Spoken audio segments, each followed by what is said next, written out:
Welcome back mga Kagri Explorer, this is Ron's Farm Official at isang napakagandang araw po sa inyong lahat. At kagabi po, nagluto po kami ng itlog na maalat at sa mapapansin nyo po sa aking mga kamay, pula pa po ito. Gawa po yan ng pagkulay po namin sa aming mga itlog.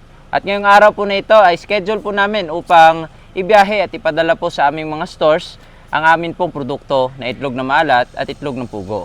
Ito po, hawak ko na po ang mga permits at mga kinakailangan dokumento upang maipatawid po natin sa Boracay ang ating mga produkto.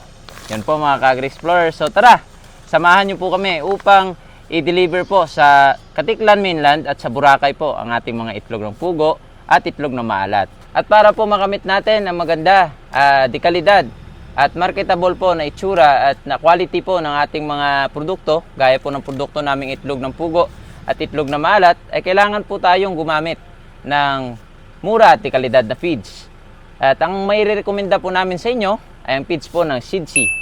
Yun mga Kagri Explorer. At sa mga nagbabalak po dyang mag-itik at mag-alaga ng pugo, ay mainam na masubukan nyo pong gumamit ng Seedsy feeds upang lahat po tayo ay kikita mga Kagri Explorer. So yun lamang po. Salamat!